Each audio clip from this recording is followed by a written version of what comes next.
Hello guys, welcome back to my YouTube channel yes chem study a way of success. मैं हूं आपका educator Shivam Mishra.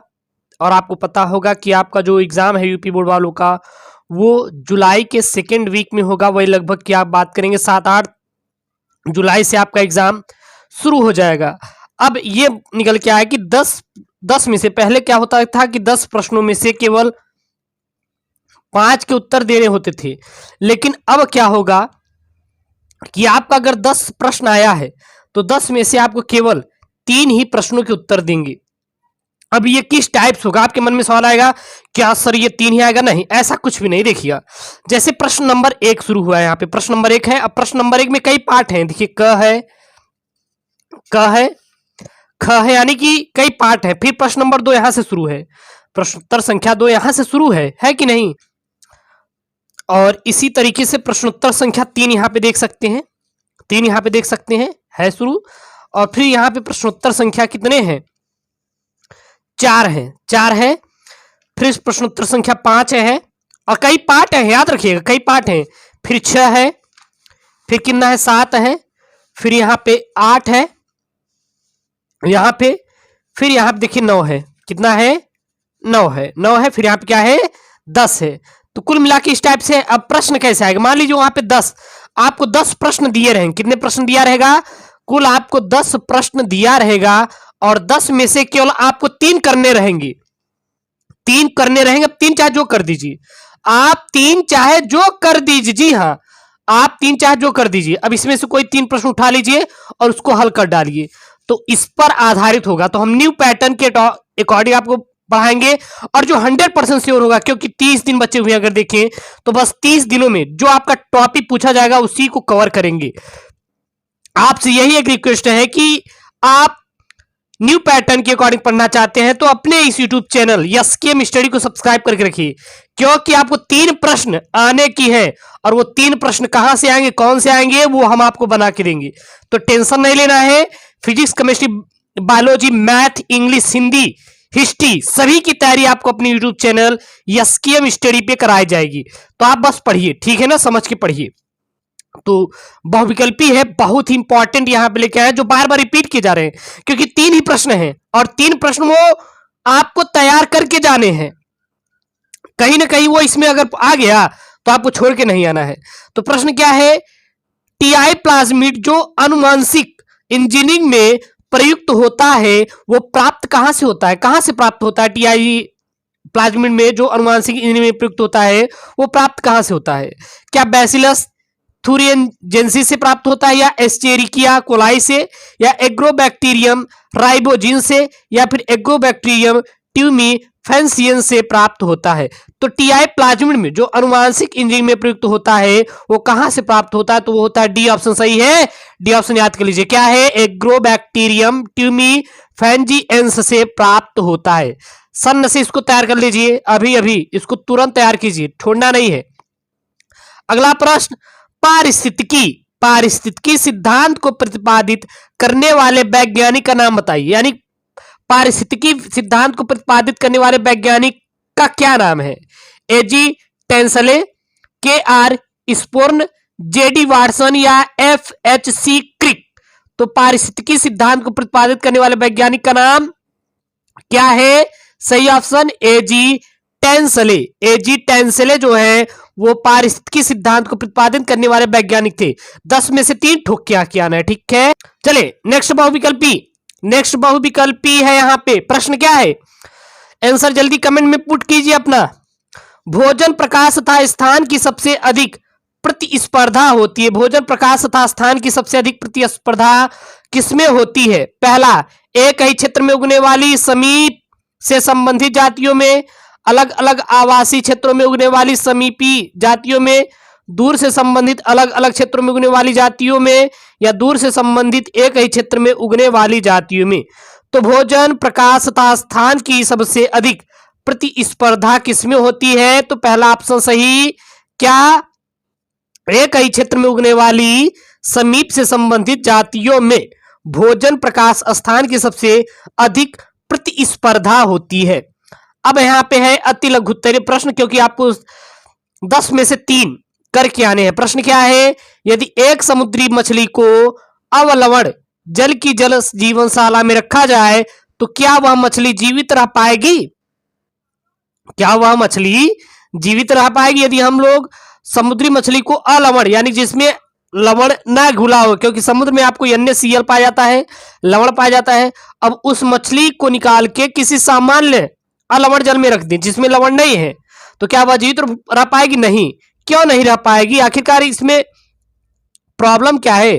क्योंकि समुद्र में लहरे वाली मछली समुद्र के जल के अनुकूल रहती है।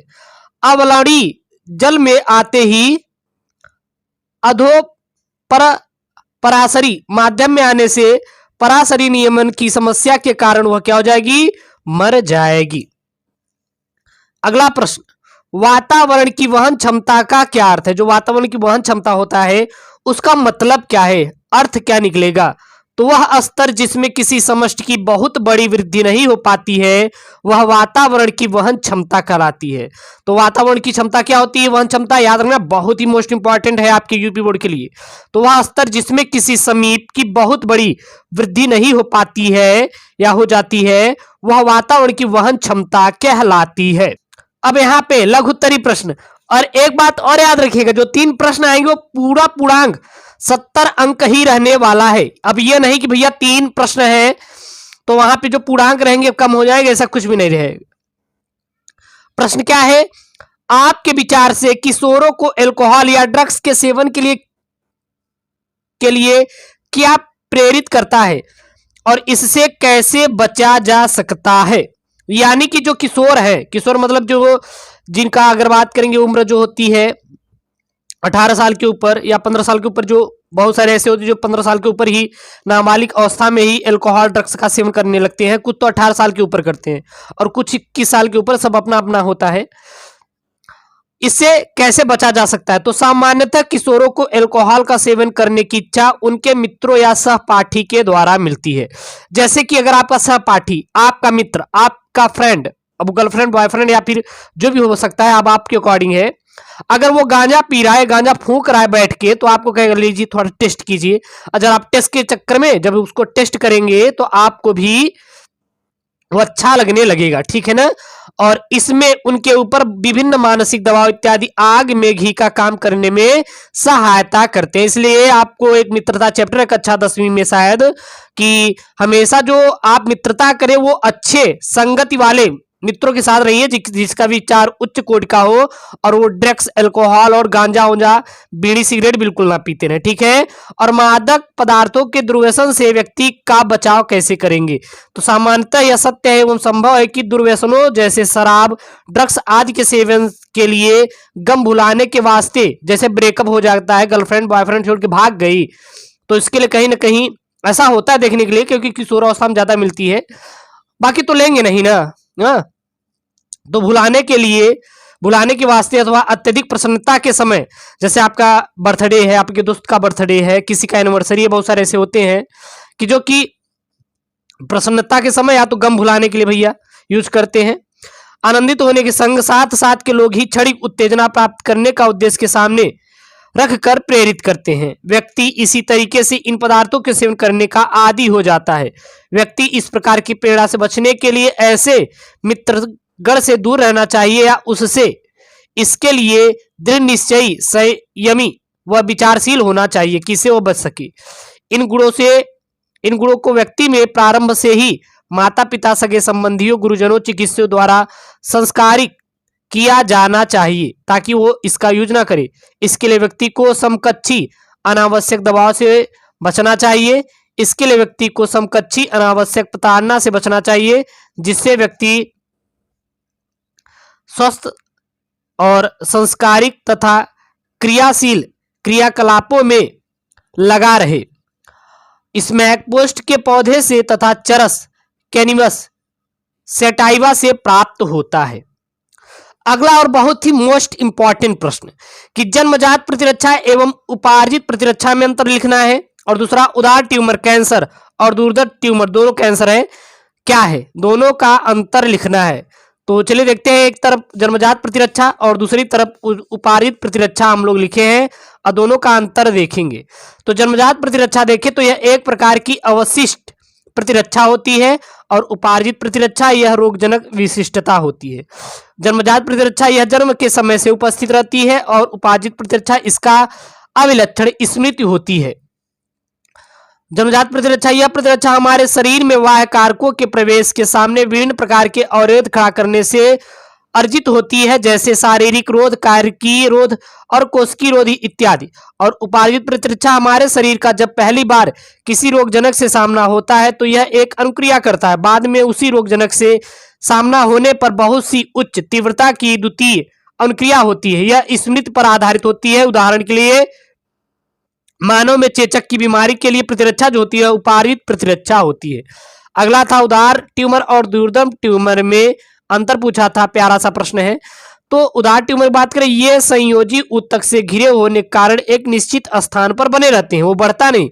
लेकिन जो दुर्दम ट्यूमर होते हैं ये कोशिकाएं रक्त वो एवं लसिका के माध्यम से स्थान परिवर्तन करके अन्य स्थानों पर ट्यूमर बनाती हैं और इस प्रकार कोशिकाओं द्वारा अन्य अंगों तक फैलने को मेटास्टोसिस कहते हैं।